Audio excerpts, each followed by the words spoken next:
Hello everyone, my name is Shawn Leu. I'm a macroeconomist from the UNE Business School. In this short presentation, I'd like to share with you my macro take on this year's federal budget. Let me start by doing a quick macro stock take of the Australian economy. As of May this year, GDP growth stands at 2.4%. Inflation is running a bit timid at 1.9%, just below the 2 to 3% target band, and the unemployment rate is 5.5%. These are reasonably good numbers displaying the strength of the economy.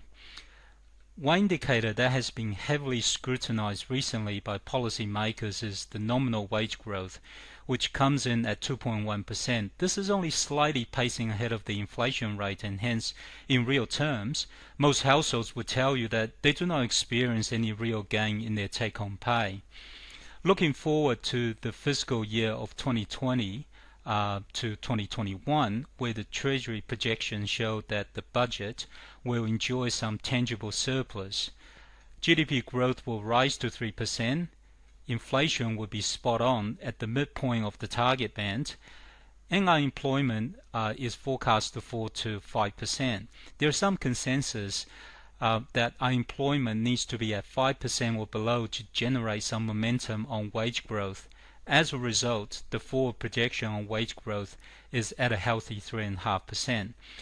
The Treasury announced that the economy is doing well, and measures in this year's budget are to strengthen the economic performance. So let's take a look.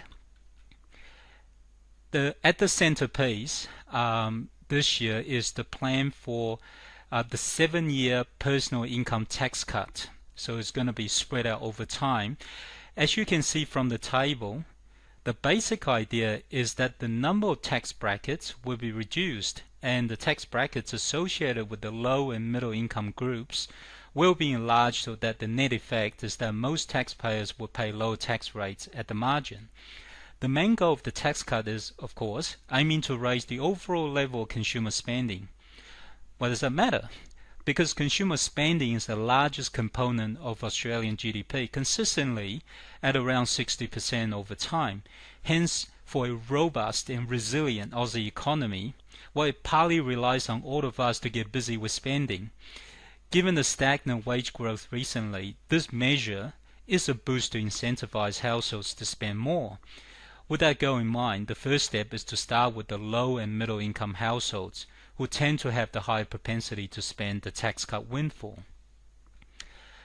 Let me just take this opportunity to do a quick detour here.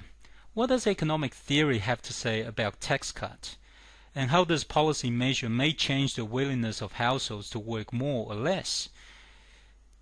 Theory offers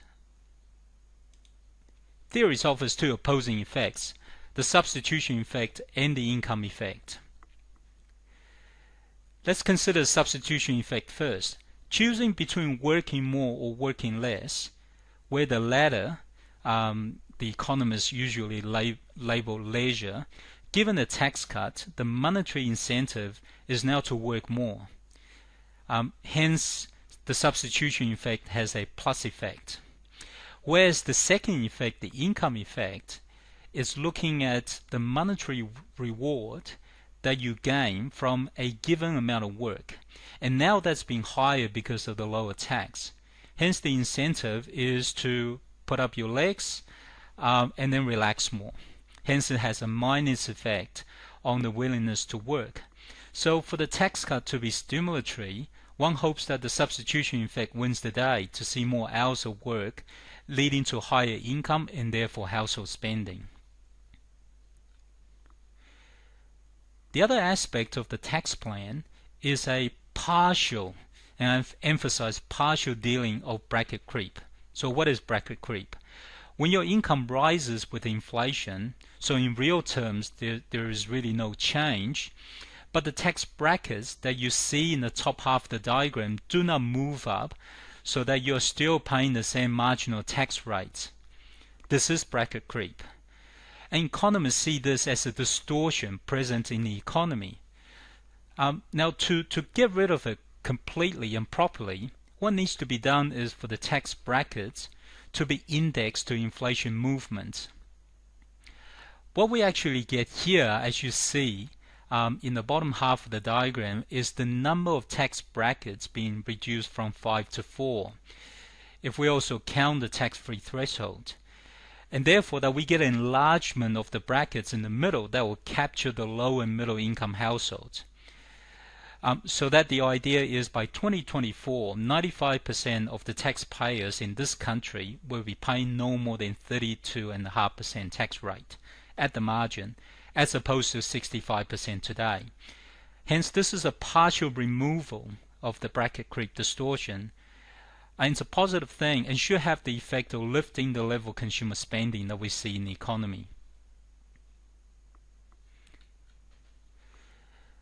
Also, that in the budget there's a good dose of splurge on infrastructure spending. In the light blue state of New South Wales, we see that there are quite a few things going on, and there are proposed projects for the Western Sydney region as well as regional New South Wales. So all in all, from this, we can expect positive effect on job creation, and the increase in income will in turn lead to more spending back to the economy.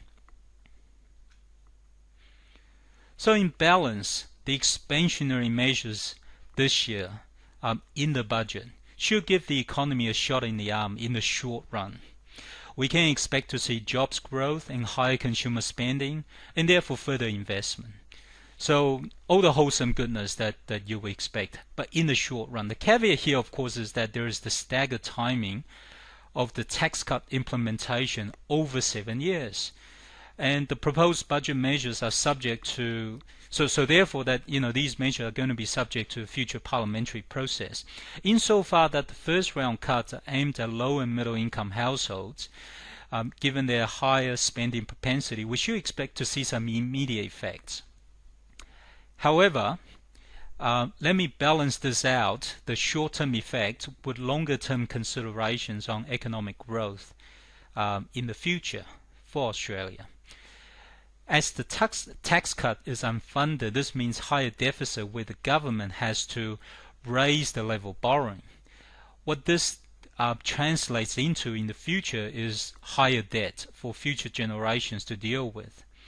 However, the projections from the Treasury do show that we'll be back on firmer fiscal footing, starting with a small surplus in 2019-2020, although these may be built on rather rosy assumptions on the GDP growth trajectory that we will be on in the future.